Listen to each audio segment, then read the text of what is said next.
We are also live on YouTube. Okay, so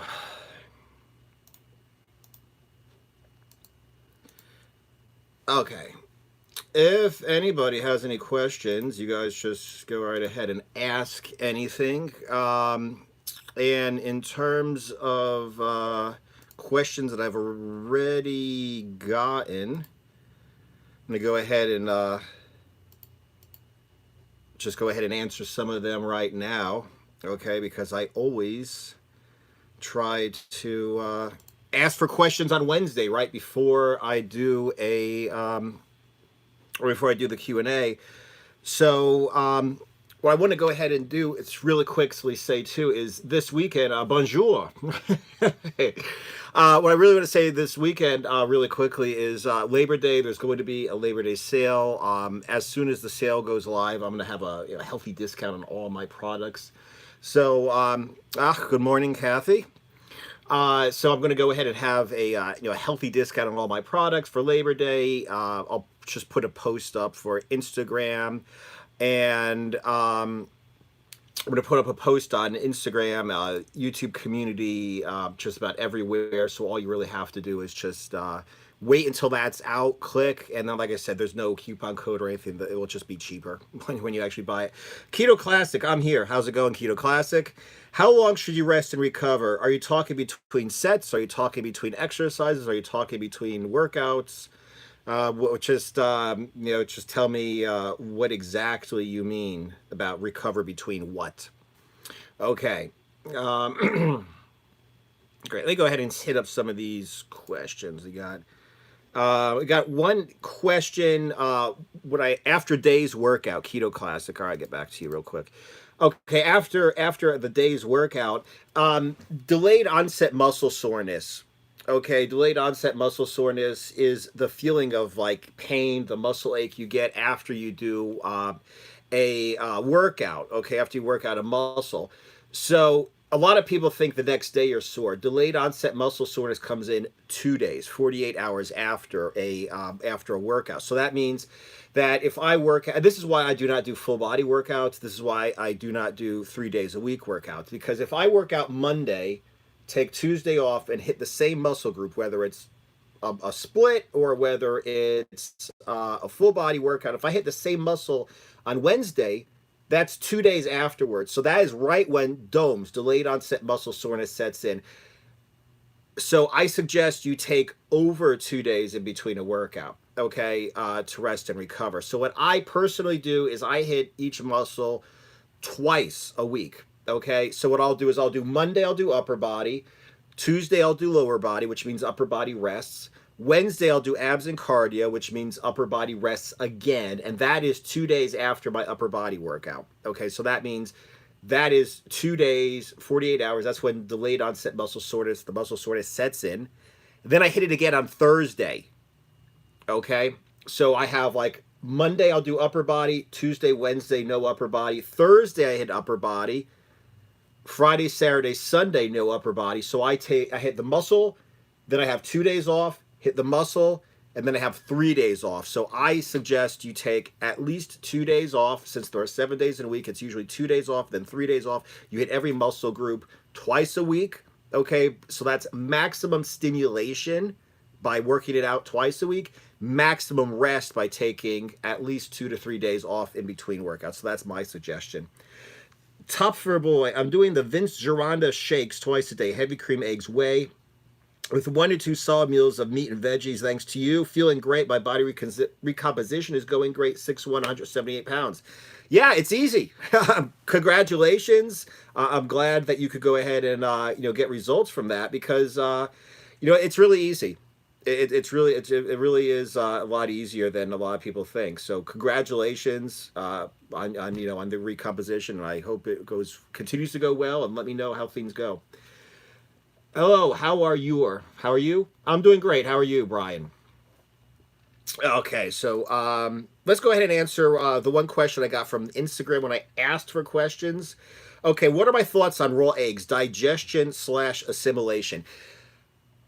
I am more of a bro scientist than I am an actual scientist, okay? I look at scientific studies, okay? Most of them are flawed, okay? Most of them are flawed, okay? Most of them do not really study the perfect situation. Like they'll study old French ladies and see how they assimilate protein, how many meals a day. They're not working out, they're not young, they're not men, they're not, anything. So they're like, well, old French ladies, if they eat a little bit of protein in one meal or a little bit of protein in 6 meals, they assimilate the same amount. Who gives a fuck? It's a flawed study, okay? So let's go back here on raw eggs. Supposedly, you do not assimilate as much protein from raw eggs as you do cooked eggs. Having said that, everybody I know who eats a lot of eggs eats a lot of raw eggs. I mean, you're not going to take down dozens of eggs in a day by cooking every single one and eating every single one. It's a lot easier. It's a lot quicker to just go ahead and make a raw egg shake. As for assimilation, like I said, I've made great gains. I mean, we just had somebody who said that, he heard about Vince Gironda's heavy cream mixed with raw eggs diet, okay, and a couple meals of meat and vegetables. He heard it from me. He says he's getting great results. So he's obviously assimilating the protein from the raw eggs he's drinking. My favorite answer, okay, to this question about whether you can assimilate the protein in raw eggs is, once again, bro science. Somebody actually said in in a forum, because I was researching not just studies, but also, what people got for actual results from raw eggs.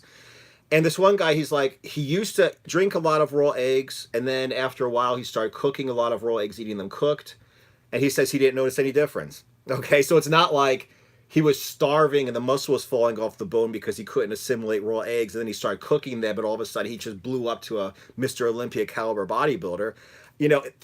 Could you assimilate cooked eggs, the protein, better than raw eggs? Maybe a teeny bit. Okay. Is it going to make a noticeable difference? No.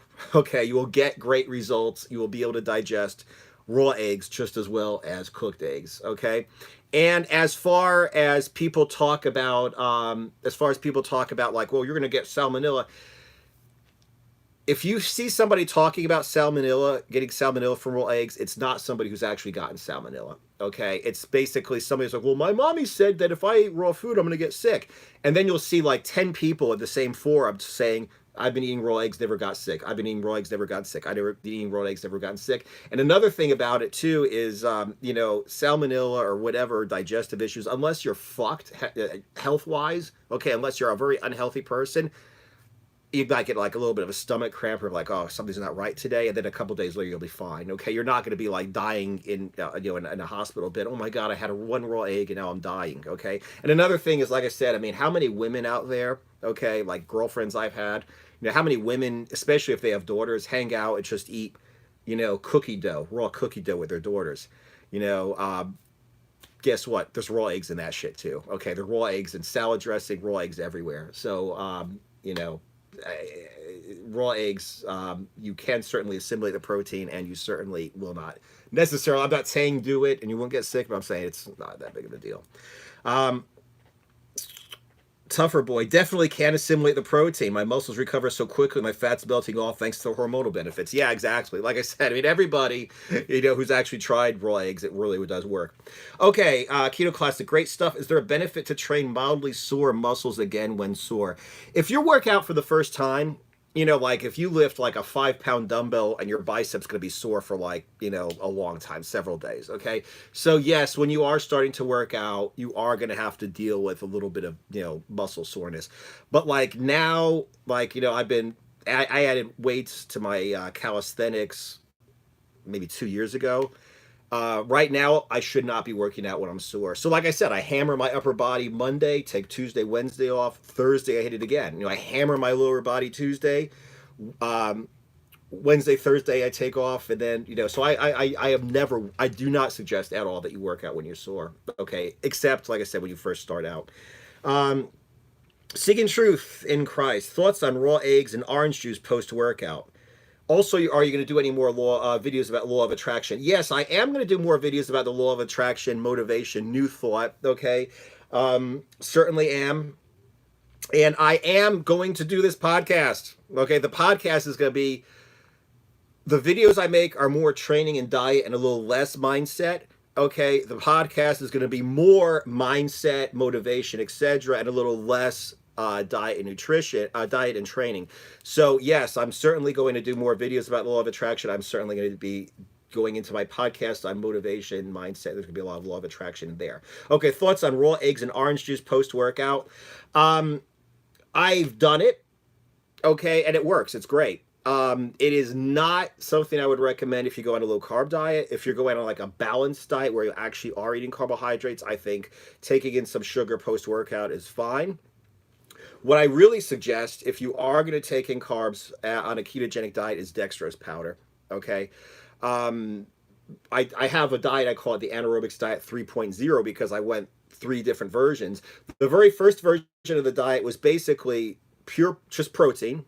I would have a whey protein shake or a piece of chicken all day. And before and after my workout, before my workout, I would have a bowl of granola with skim milk and a protein shake. After my workout, I would have orange juice with a protein shake, and it worked out okay, you know. Like I said, this is the 3rd generation of the Anaerobixx diet, and I just use dextrose powder before and after the workout when I use that diet. Because the thing is, orange juice is fructose. Fructose tends to go to your liver to fill up your liver glycogen. Okay, so first of all, it's not going to your muscles where you need the glycogen, where you need the carbs if you're going to take carbs. Okay, and second, ketones are produced in the liver. So take dextrose; it goes right to your muscles. Okay, fills up your muscle glycogen, does not go to your liver, and and it leaves your liver alone as opposed to orange juice. So like I said, yeah, there's nothing wrong with raw eggs and orange juice post-workout, but if you're on a ketogenic diet, I would stick with whey protein and dextrose post-workout. Okay, SP Spaz, why do you go back and forth between cutting and bulking as opposed to just a maintaining diet? Because I'm not happy. I'm not happy. I want more. I want to... I have strength goals. I don't have size goals for muscular size, but I have strength goals. The idea being, going from no weights to trap bar deads with, 5 plates for 5 reps. I look like somebody who can pull 500 pounds off the ground 5 times. Okay. So I don't go after size goals. I go after strength goals, knowing that the size will come. Okay. So I'm not as strong as I want to be. And right now, what I'm doing is I'm pushing for a certain goal.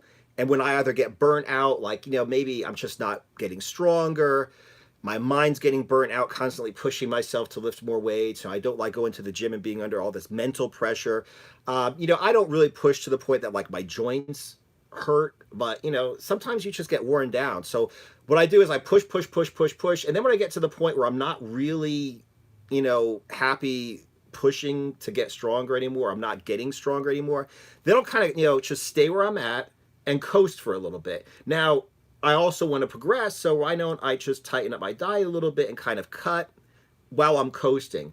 Okay, like right now, I'm going to stay on like the pure protein diet, to transition out of the pure protein diet. Then when I start feeling strong again, I'm going to go ahead and I'm going to push the weight again and see how strong I can get. Okay, so that's the reason why. Yes, I will maintain at some point in my life, but right now I'm not where I want to be. So I push as far as I can, as hard as I can. When I start to mentally and physically get worn out, I just kind of pull it back, cut a little bit, don't push the weights. And then when I start to feel strong again, then I push again. So that's why I keep constantly, cut and bulk. Okay, Keto Classic, awesome. What's your strategy to better lagging body parts? Should I do heavier or more frequently? This is my thought on this, okay? I don't really want to talk about my weighted pull-ups because they suck, okay? They really suck compared to my weighted dips. But I'm at my dip, I'm where I want to be with my weighted dips right now, okay? So I'm not going to go any further with my weighted dips. I can't really go any further with my weighted dips, okay? My weighted pull-ups are like less than half as heavy as my weighted dips are. So what I'm basically saying right now is you know, I can't really get much stronger on my dips. My pulling muscle is a lagging body part. Okay, my biceps compared to my triceps, my back compared to my chest, they are lagging body parts. So I just keep pushing, and I have more room for growth in my lagging body parts right now. Okay, I do not have as much room for growth in my chest. So what I'm basically trying to say is, don't worry about pushing your lagging body parts further. Just keep pushing everything. I'm trying to grow. I like, let's say your biceps and your triceps, okay, or your chest and your back are imbalanced. Okay, push everything to get as big as you can. When you're like me and you're happy with your pushing muscles, you're happy with your dips, you're happy with your triceps and your chest, then just stay at that weight, and then slowly you'll build up more with your pulling muscles. Okay, so don't really make a big deal like I need to work my biceps 3 times a week and my triceps twice a week because my biceps are lagging. Just work. Just keep trying to get everything better. There's a guy who wrote a book called Brawn and then Beyond Brawn, and what he says is, most people don't have to cut, most people don't have to build up a lagging body part, or or define this tiny little muscle. Most people just need more muscle, and that's it. Just concentrate on everything. So, like I said, that's my strategy on bettering lagging body parts. Just work on everything. When you reach a goal, just stay there, and then that's it. Okay, let's see a couple more questions from the community tab. Keep the live questions coming. I'm just going to answer a couple questions from the community tab because I think I got everybody. Have you noticed any hair loss with your TRT regimen? I noticed you have no recession in your hairline whatsoever using Finsteride or Propica. Also, how much Remedex do you use with your TRT dose?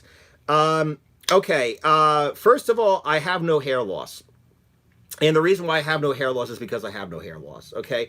What I've heard from everybody, in general about hair loss, on whether it's on actual gear cycle of PED level or if it's just TRT, hormone replacement level, what I've heard is if you are prone to lose your hair and you're going to lose your hair anyway, you may, depending upon what you use and how much you use, you may lose your hair faster. What I've heard is it's your mother's father, okay, your grandfather on your maternal side. Kind of like, that determines the hair genetics you get. All I know is my father died with a very full head of hair. I know my grandfather on my mother's side died with a very full head of hair. And I have no hair loss whatsoever. I also knew people that were in high school who were losing their hair, okay? Like literally not 20 years old, they were losing their hair. So what I'm basically saying is, no, I do not take anything for my hair. I am only on a hormone replacement level. I'm not taking crazy levels of hormones. And like I said, genetically, I am not predisposed to losing my hair. So that's it. I'm just, it's just not a problem for me. If you have a problem, like you're genetically predisposed, you may lose your hair faster, but that's basically it. Okay. Okay, good. And then the other question was, how much Remedex do I use at my TRT dose? Man, I will tell you how much Remedex I use, okay? But I will also tell you that is the hardest thing to get dialed in, okay? For the people who don't know, Remedex is when you take testosterone, what's going to happen is you are going to, some of the testosterone may turn into estrogen, which is a female hormone. Not a good thing to have in a man. Okay, it may cause issues.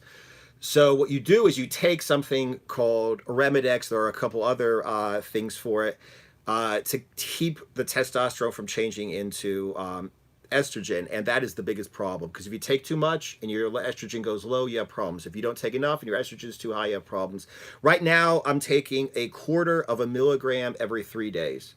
Okay, I'm injecting testosterone once a week. I'm injecting HCG twice a week, and I'm taking, regardless of the injection, which day I inject on, I am taking 1/4 of a tablet of Remedex, 1/4 milligram every 3 days. Took me forever to figure that out. That's what works for me. Okay, your body, your dosage is gonna be different. Felipe, hi, what's up? Okay. So that's the answer right there. And I got another question on the, Okay, SP Spaz, doing a full body dumbbell workout. Is it better to do each exercise with the same weight to balance the body parts, or should it be different weights? How do you know what the right weight to lift is? Once again, I mean, what I suggest, unless you are a very well developed professional bodybuilder and you're trying to perfect your physique, which nobody probably who watches this right now is a perfect bodybuilder, okay? If you're just trying to get in better shape, just try to get in better shape. You know, like I said, I am like over twice as strong with my weighted dips as I am with my weighted pull-ups. I'm not going to slow down my dips, but meaning my chest and tricep, my pushing movement. I'm not going to slow that down to wait for my pulling movements to catch up. I'm going to push everything, okay? Get to my goals, which I've already gotten to for pushing, okay, movements first, and then I'm just going to, you know, catch up with my weighted pull-ups. That's just the way things are. So I suggest that you basically, if you're, you know, whatever your full body dumbbell workout is, I suggest, Mr. SB Spaz, that you just push as hard as you can. Some muscle groups will grow faster, but you're going to get to your goals faster, and then others might have, you know, take time to, you know, to catch up. So I do not suggest you slow down your progress in your dumbbell bench press to wait for your dumbbell row to catch up. I suggest you push your dumbbell bench press, for instance, as hard as you can, and push your dumbbell rows as hard as you can, just for an example. And even if it's off balance, I suggest you just keep doing that. And like I said, at some point you'll have a goal. Maybe you want to do like dumbbell bench with 100-pound dumbbells and incline with 75 or 80-pound dumbbells. Well, great. Then when you get to your goal, just stay there and you'll just, you know, your rows will catch up. Okay. But I do not suggest holding back a quickly growing muscle group for another muscle group to catch up. Okay. Not at this level, not at the beginning kind of level. Okay. Good. Okay. What are your thoughts on adding dextrose to a clean pre-workout drink while doing the pure protein diet? Will it help with performance or not? Curious what you think of that. Thank you. Yeah, that certainly does help. Okay, and it's no longer the pure protein diet. It's called the Anaerobixx diet 3.0. I was just talking about it a little bit before, and like I said, for people who haven't been on from the beginning, I am going to have a Labor Day sale on all of my products. Very nice little discount. So the Anaerobixx diet 3.0 is similar to the pure protein diet, with the exception that you have carbohydrates in the form of dextrose mixed with whey protein before and after your workouts. The idea being, right now, I'm concentrating mostly on my weighted calisthenics. I am doing some squat tucks, I am doing some jump rope, but it's secondary, okay? I'm not really killing myself with the cardio. If you're a boxer who has to throw like a whole bunch of punches, shadow boxing, hitting the bag, hitting the mitts, sparring, if you have to do sprints, when I was doing a lot of explosive plyometrics, okay, intervals, I'd spend like 45 minutes a day just doing plyometrics, whether it's burpees, plyo push-ups, jumping, etc. That was my workout, okay? And then you do better with a little bit of carbs. So having dextrose with some protein, drinking it pre and post workout, yes, it certainly does help. And like I said, it's called the Anaerobixx diet 3.0. Okay, the pure protein diet works great if you're not doing a lot of explosive endurance work, a lot of interval work. Okay, like I said, this starts to come in when you're doing like sprinting, plyometrics. You're a fighter. Fighters always need to be explosive. They need to work, like I said, the mitts, like really hard for a few seconds, take a break, really hard for a few seconds, take a break, and that's when you start to want to add in dextrose. And once again, like I said before, the person who asked about orange juice, dextrose fills up your muscle glycogen, does not fill up your liver glycogen. Number one, that's where you need to have the carbs if you're going to do a targeted ketogenic diet, which means, carbs around a workout. And also, since you create ketones in your liver, that's the reason why you do not want to have any carbs go into your liver. So that's the reason for dextrose. Okay, I think I got another question on the live. Do you think a green supplement powder would be a good addition to the steak and eggs diet? Thanks for all the great info. Crusader King Muscle. Yeah, greens powders are fine. Okay, green powders are fine. Fibrous vegetables, whether it's, I've done a couple things. I made like a smoothie where I threw a bunch of kale, different greens into almond milk, okay, and drank that.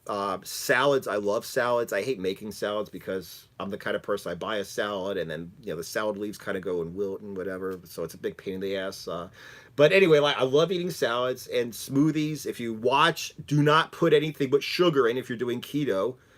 Okay, steak and eggs. Do not go ahead and put like cherries and berries and crap in your, an apple. Do not put that stuff in. But if you just have like a green drink, whether it's a green powder, if you throw some kale and some almond milk together, make a smoothie. If you have a salad, that's all great stuff. So yeah, green supplement powder would be fine. Like I said, just make sure you keep the carbs down. Just make sure you don't do anything with any, what should we call it? Holy fuck, Franco Columbo just passed away. I can't believe that.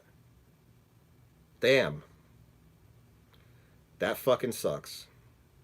Franco Columbo is an Italian. I think he was Sardinian, okay, which is a little island off of Italy. And he was Arnold Schwarzenegger's homeboy. They were like best friends when they were hanging out in Munich. Arnold was an Austrian. He wasn't German. He spoke German, but he wasn't German. And he was. They were friends. When Schwarzenegger came over, he was like the first person that was sponsored by Joe Weider, where he actually paid him to come over to America. He paid him, a little bit of a salary just to live, not enough to live on, but it was a little bit. And he talked him into having Franco Columbo come over. So. Probably the Crusader King Muscle, probably the strongest pound for pound bodybuilder. Yeah, he was awesome. He was an athlete. He wasn't a bodybuilder. I mean, he was a bodybuilder, but he had an incredible deadlift, feats of strength, like blowing up a hot water bottle. He was a boxer. He's a really good amateur boxer before he got into bodybuilding. So yeah, he was Mr. Olympia, but he was more of an athlete. He was actually what I want to be. He was a very strong person, a very good athlete who kept his body weight, his body fat low, and looked like a bodybuilder. So I can't fucking believe Franco Columbo died. That's bullshit. Sucks. They don't make him like that anymore. Franco Columbo also trained Stallone when he first started getting into like really hardcore bodybuilding.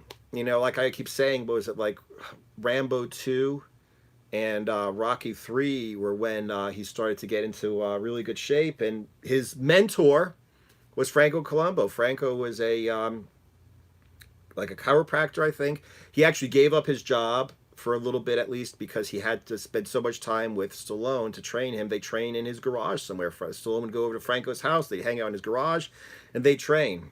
This fucking sucks that Franco Columbo died. Fuck. Okay, Andrew Vincent, you made it. Cool. Let me know if you have any questions. Okay, Vince Duran, on the steak and eggs diet, is it better to eat a carb meal twice a week, or should I just do one full day of carb refeed? I train full body 3 times a week. Any carb sources you recommend? Thanks. I do better without carbs. The only time that I really use carbs, is when I do the Anaerobixx diet. If I'm doing a whole lot of explosive work, okay, a whole lot of like plyometrics, intervals, whatever kind of training like that, then yes, I do go ahead and add in some carbs before and after my workout. But right now I don't do refeeds anymore. Whether you should do a carb meal twice a week or just a full day of carb refeed, that's actually a lifestyle question. A lot of people enjoy doing Garfield's being. Everybody say hi to Garfield. Garfield likes to drink my water. But anyway, like I said, the thing about doing a refeed is if you want to go out with your wife, your girlfriend, whatever, Saturday night, have some spaghetti, that's fine. Okay, that's not a problem. If you want to go ahead and, have breakfast, have some donuts or whatever, just, be a normal person, so to speak, which is not my thing anymore, then it's fine to go ahead and have one day a week where you just eat a bunch of carbs. Vince Gironda suggested like you just have like a little bowl of rice, maybe a little bowl of pasta or something like that, every few days to fill up your muscle glycogen so you feel pumped. I have noticed if I eat fat, okay, like my low carb, hey, hi Garfield. What's up? Hey Garfield, say hi to everybody. Anyway, yeah, if you, I've noticed is if you go ahead and you eat enough fat, like on my low carb bulking diets, okay, if you eat enough fat, you eat enough potassium, you eat enough sodium, you drink enough water, your muscles will always be pumped. So there's no reason for me to eat carbs just to get a pump. My muscles are full, they're hard, they're big. I have no problem getting a pump without carbs. So Geronda's original idea, his original reason for doing the carbs is lost on me. But it's like Rick Drayson, excellent YouTube channel. He talks about how like every Saturday his wife would make a cheesecake, she'd make a bunch of spaghetti. He'd go ahead and just eat his carbs, and have fun. That's the only reason that I would really suggest doing a carb refeed on the steak and eggs diet. Like I said, if you want to just hang out and have carbs once a week, that's kind of awesome. Beautiful, handsome cats meow. Thanks. Okay, carb sources I recommend. If you do, because I've been looking at how to properly do a carbohydrate refeed. Keep sucrose low, keep fructose low. So that means you can't take sugar, you can't take fruit, okay?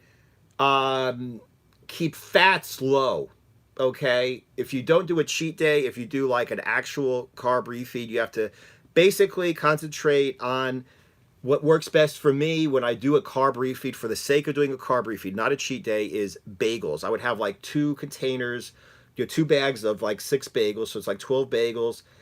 Keep your fats low. Keep your, don't eat fructose, don't have sugar, sucrose. So it's really actually hard to do a proper refeed. It's really hard to do a proper refeed because you can't just eat like candy bars and think, yay, I'm eating, carbs. There's a lot of fat in there. Fat and carbs still don't mix. Okay, there's a lot of, you can't just eat apples all day because there's sucrose in it, or fructose rather, fruit sugar in it. So basically, the last time that I did a carb refeed, I had 12 bagels, dry. Okay, believe it or not, they were toneless cinnamon raisin bagels. They were okay. They tasted fine. I put some Maggi. If anybody's from Germany, Maggi from Saarland. Put some Maggi, which is like German soy sauce on it because I love the way that tastes. I made my protein pudding, which is Greek yogurt, non-fat Greek yogurt with whey protein. So I had a couple of bowls of that, and I had 12 bagels. It wasn't a cheat day, and I still had a hard time getting rid of the water weight that I gained. So like I said, that's how you do a proper carb refeed.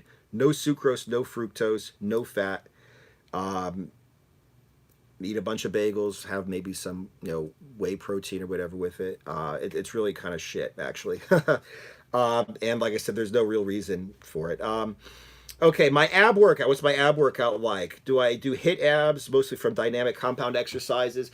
Check out some of my videos. I've done videos on it. Everything I do is performance based. I use my hip flexors. I do not do crunches to isolate my abs. Okay, so I will do straight leg raises going all the way from the ground with legs straight all the way up, toes to the bar, all the way down. I'll do that with right now I'm doing 10-pound ankle weights, so that's 20 pounds around my waist. I'll do that.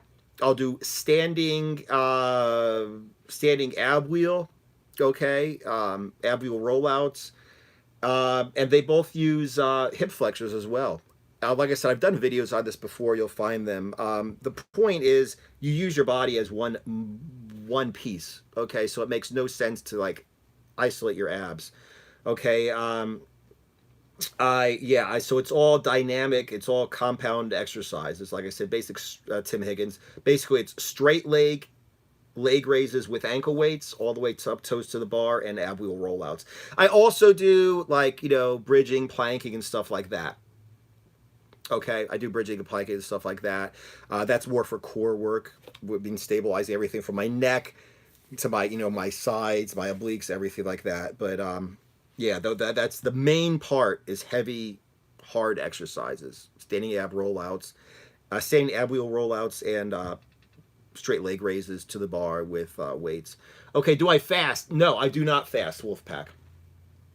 The reason I do not fast is because I don't like it. Okay, If you fast, I know people who fast for health reasons. I knew a guy, he was in very good shape when I was living in Germany, extremely good shape. He was a vegetarian. And what he would do is he would fast every year for a week. Okay. He would basically drink sauerkraut juice, which apparently was fiber, because I asked him how he could defecate. He says, sauerkraut juice helped him with that. Multivitamin juice, which is basically what the Germans drink. It's a mixture of different fruit juices, purees, and stuff like that. So you drink like a liter of that and water. You do that for a week. And the idea is basically you are excreting solid waste, but you're not taking in any solid material. So it's like a cleanse for his digestive system.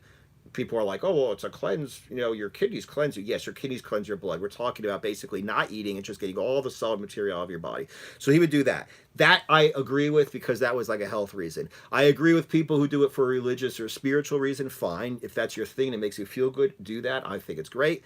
I do not like fasting for weight loss, because you get like snake oil dude. He's like telling 14-year-old fat kids, don't eat fatty. That's bullshit. Okay, so if you don't eat, worst case scenario, you don't eat for a week or something like this, lose a lot of weight. So then you're like, oh my god, I can eat my ass off, and worst case scenario, I just need to go ahead and starve myself for a week and the weight will be gone. Now tell me, what's the difference between that and bulimia? Bulimia is like, I can eat whatever I want, shove my fingers down my throat and vomit it up. Okay, and what snake oil dude is saying is basically, hey, just eat what you want, and then fuck it, don't eat for a week, and you'll lose the weight again. So it's basically, it's basically just a different kind of eating disorder. I really do not suggest it for fat loss. Okay, you need to learn how to eat. Okay, if you want to do a fat loss. Okay, Alejandro Padilla. I just answered the question about fasting on Instagram, but yeah, Alejandro Padilla asked the same question. Do you fast? That's my answer. No. Do not suggest you fast for weight loss. Spiritual reasons, religious reasons, or health reasons, just to cleanse out your digestive system. Other than that, no. And for little known fact, Vince Gironda also had a vegan diet. Okay, basically he says if you were eating just a whole bunch of fat, a whole bunch of protein, a whole bunch of food on like a lean bulk, at some point you don't feel like eating any more protein, okay, and your body needs a break. And he would suggest you would just eat a bunch of green vegetables, okay, and it would basically clean out your system. It was almost like a fast. It was like a cleanse. Just eating a bunch of green vegetables, eating a bunch of fiber, drinking a lot of water. And then after a few days, you start getting hungry again. Then it's time to go back and start eating, steak and eggs or whatever. Okay, the SP Spaz. Many people have had a lot of success with controlled fasting. What about the idea of just giving your digestive system a break or a reset? Like I said, if it's a health reason, giving your digestive system a break, not eating solid food, but excreting solid food, yes, that's great. Like I said, I mean, if you're doing this for a health reason, yes, fine, fast. No problem with fasting if it's for a health reason. But like I said, I really cannot recommend somebody fasting as a way to lose fat. That's my problem with it. But yeah, if you want to go ahead and give your digestive system a break, like I said, Vince Gironda had a vegetarian diet, a vegan diet, just eating fiber, salads all day. Just eat green vegetables all day, drink water, nothing else. Do that until you start getting hungry and you start to want to eat food again. Okay, and so like I said, I certainly do not have a problem. Certainly do not have a problem with people who do that for a health reason. But like I said, for a weight loss reason, it's an eating disorder. Okay, what's the best strategy to calculate? This is a question from the week from the community tab. What's the best strategy to calculate calories burned working out / daily activity? Since calories burned plays a big part in structuring your diet, I was just curious about your thoughts on it. I have 2 fitness tracking apps I use, but both have 2 different numbers by the end of the day, which is pretty frustrating. All right, Tim Higgins.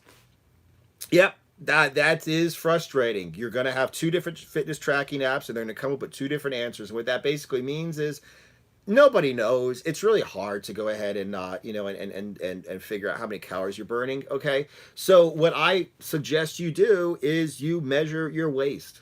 Okay, I write down every single thing I eat, and I put everything into my Fitness Pal, which isn't 100% accurate always, but whatever. So that's how I control what I eat. Okay, and I measure my waist pretty much every day. Now, obviously, if your waist is getting bigger, you're gaining fat.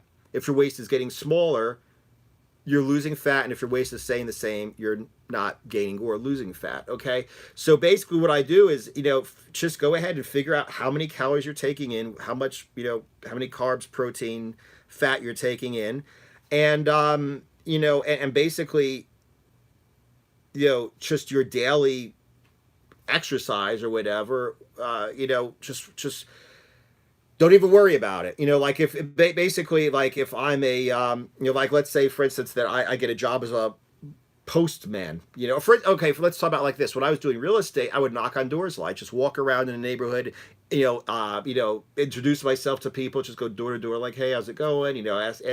Get in contact with people, ask them questions. They'd ask me questions, have conversations with people, just to go out and get out around. And it would be like I'd walk around for hours at a time sometimes.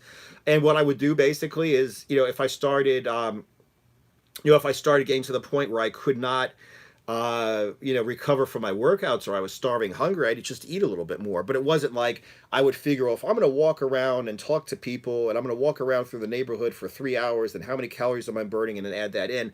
Like I said, I don't suggest that you really calculate calories, okay, that you're using in a workout or your daily activity. Just basically figure out how many calories you're getting in. If you're hungry, if you're not recovering from your workouts, whatever, just go, I have to add in some calories, okay? If you, for some reason, start to gain weight, you have to lower some calories. Okay, so that's basically just the way it is. Yeah, like I said, I understand it's frustrating. You're not going to find a proper number. If somebody says, "Oh, walking will burn, so many calories an hour," well, I'm sure if a 200-pound person and a 100-pound person go walking, they're going to burn different amounts of calories.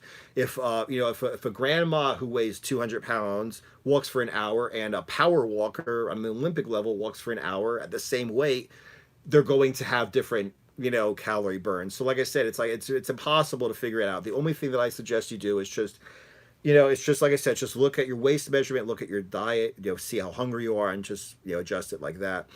Sexy motherfucker asked a question on the community tab. Never actually done HIIT cardio, only walking and weights. Try doing your Tyler Durden program. It kicks my ass. 5 minutes, I'm breathless, feeling like shit. Wait until I recover a little bit, try it again. Am I doing it right? Putting a lot of effort in. My body isn't in enough shape for now. I look like Sly in Rocky 1. The goal is to look like Sly in Rambo 2. Thanks for everything. Okay, so Rocky 1, Rambo 2 basically means he wants to just get lean and show off the muscle he has. Doing HIIT cardio will certainly do that. Okay, it's kicking your ass. You do it for 5 minutes. You're breathless. You're feeling like shit. Are you doing it right? Yes. Okay. It's just something you have to fight through. Okay, you just have to continue to do it until you start to get into better shape. Once again, for the people who may not have been here from the beginning, Labor Day sale. I'm going to put it out into social media, YouTube community tab, Instagram, Twitter, Facebook, everywhere. And I'm going to have like discounts on all of my products. My Anaerobixx workout is nothing but HIIT cardio, okay? And I will tell you, the way it works is the first month, the first 4 weeks, all you do is 10 reps of one upper body plyometric movement, 30-second break, and then 10 reps of 4 different jumping exercises. So it's like upper body, lower, lower, lower, lower, okay, with 30-second break in between, and you do that 4 times. That's all you do for the first month. It takes time. It will kick your ass. It seems easy. It is not easy. Okay, if you do it properly, it will kick your ass. So what I just suggest, I have my people doing when they do my program is 1 month, you just do 1 upper body exercise, 4 lower body exercises. This is part of 1 workout. After 4 weeks, you should be pretty much broken in. Like you say, 5 minutes, you're breathless, feeling like shit. After 4 weeks of this abbreviated program, you should be feeling a little bit better. It shouldn't necessarily be easy, but you should be confident that if you do this exercise, you will be able to complete the workout. Okay, no problem. Then you add in another upper body. So it's like upper body, lower, lower, upper body, lower, lower. So now you're doing 2, okay? And then you kind of build up to the point where you're doing upper body, lower body. So you're doing 4 upper body exercises, plyometric intervals, 4 lower body exercises, and you're doing that cycle 4 times in a row. And there are burpees, jump rope intervals, etc. in there. But the point is, HIIT cardio is awesome for fitness. It's awesome for this explosive anaerobic endurance. It's awesome for burning fat. It's awesome for muscular definition, and it sucks because it's very difficult. So start slow, build up, okay? Take your time. Realize it's going to suck in the beginning. Do not have your expectations too high, and that's it. Okay? Like I said, it's not going to be easy, but if you look like Sly in Rocky 1 and you want to look like Sly in Rambo 2, this will do it for you. Believe me. Because I was like 40 pounds overweight. I was fat. I was very, very, very fat. And I saw the movie Ninja Assassin. I was like, when I turn 40, I want to look like that guy in Ninja Assassin. And it certainly did work. But like I said, it took a few months to build up. Okay? So like I said, that was, if you're really interested in that, it's the Anaerobixx workout. And like I said, for Labor Day, I'm going to have a sale on everything, including the Anaerobixx workout and the Anaerobixx diet. You might want to check that out if you're really interested in doing, getting that look. Okay. Alejandro Padilla, thoughts on stevia artificial sweeteners. Okay. There's a guy I don't really like too much. He's as Lane Norton. He writes excellent studies. He's a very intelligent, very academic person. He's done some great stuff, and I love reading his studies. I follow him on social media, and he's this kind of person that just talks shit. Everybody else is wrong. It's all Bruce science. Wah, wah, wah. He's like a little baby boy, and he's just looking for attention on social media, okay? But he's a very intelligent person if he's not trying to get attention like a little baby boy. So one thing that he said that really stood with me is, like, artificial sweeteners cannot spike your insulin because the way it works is this. Artificial sweeteners are not, there's no sugar in them. Okay? So if they were to increase your insulin and you were without the presence of sugar, you would pass out. Just like somebody who shoots up insulin. I mean, I knew a girl when I was living in Germany. She tried to kill herself by shooting up insulin. Okay, and she would have died, but somebody, she called somebody, and the person's like, "Oh, go ahead, you have so much to live for your daughter." And then she shot up something that was a emergency shot that basically took all of the glucose, okay, all the glycogen from her liver and poured it out into her body. That's what saved her life. It was like an emergency shot that she, as a diabetic, had. But the point I'm trying to make is what BioLane or Lane Norton says, which is true, is artificial sweeteners do not spike your insulin, because if they did, you'd pass out. Your insulin would go up, but there would be no sugar there, so you would just pass out.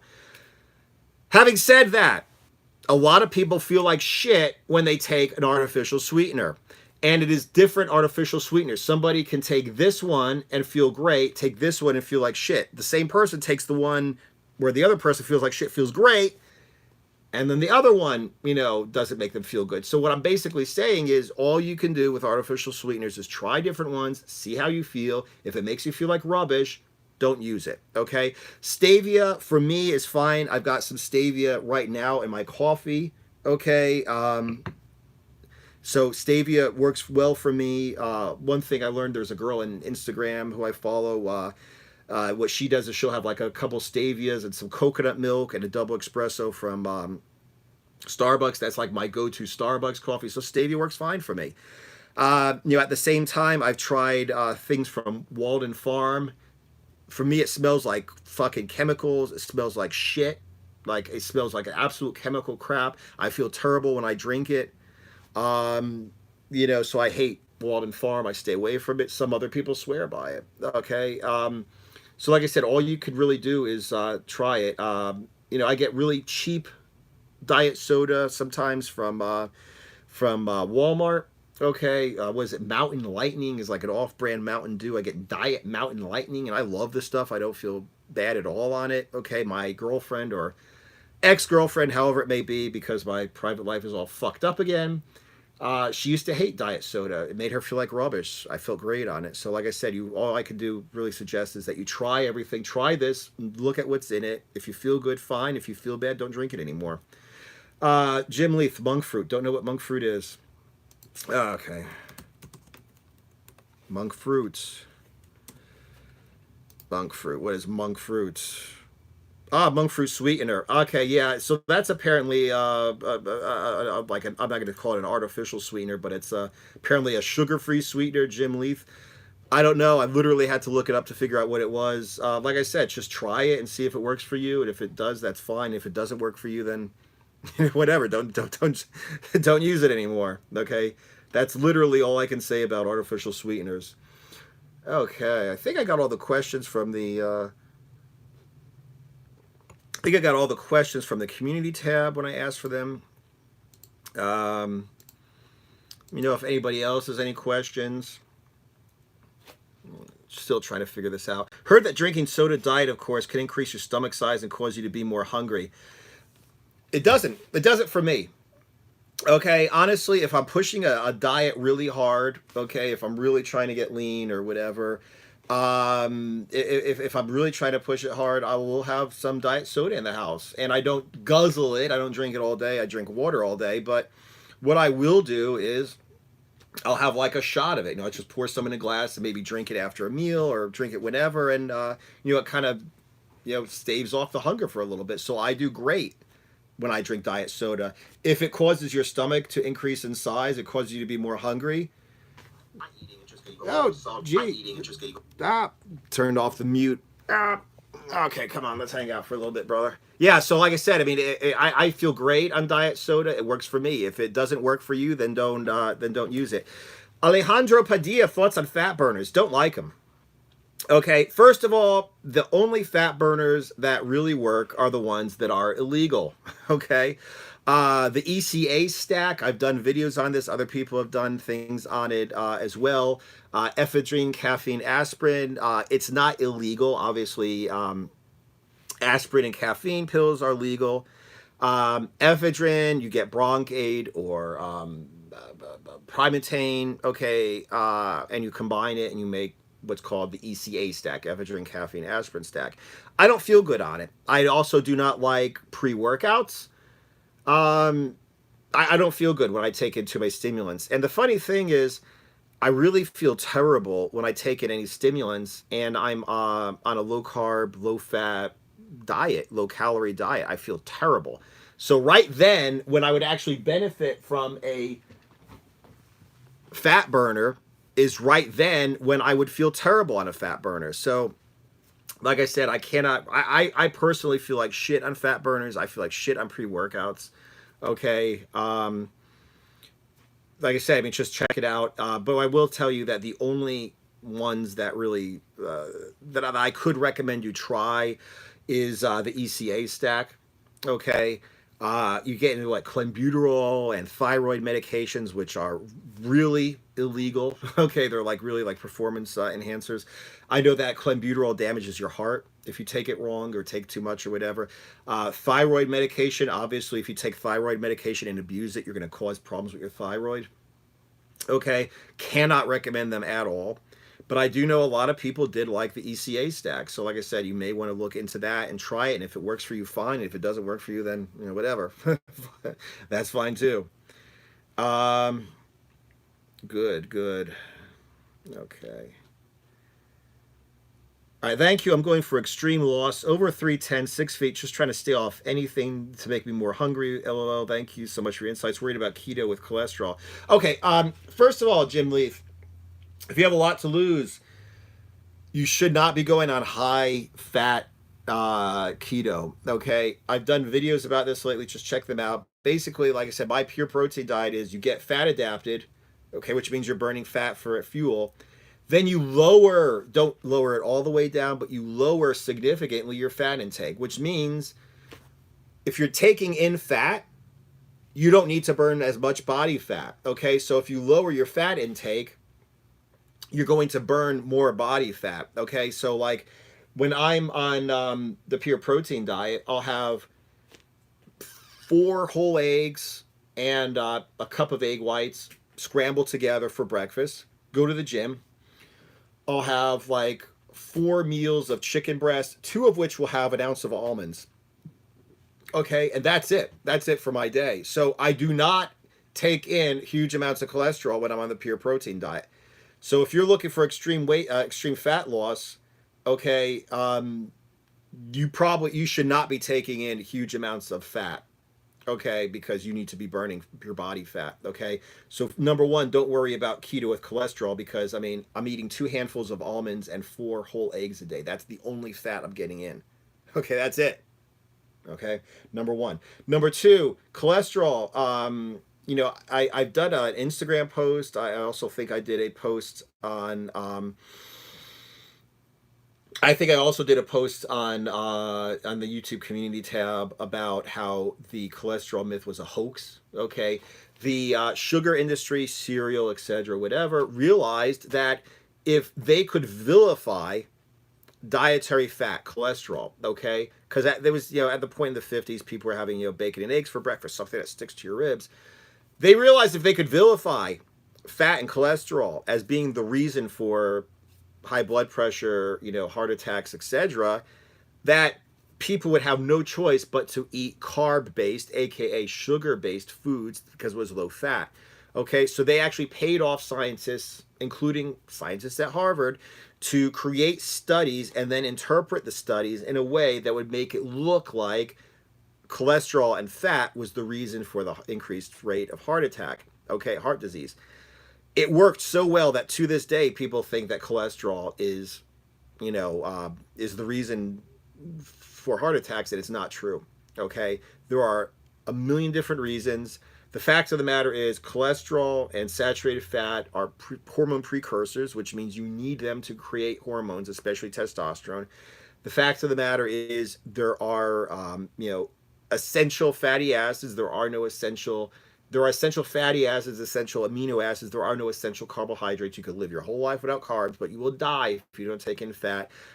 I've done videos about this. I've made posts about this. You can look up sugar industry paid Harvard scientists or whatever. You'll find out where the whole myth came from, where the whole scandal came from.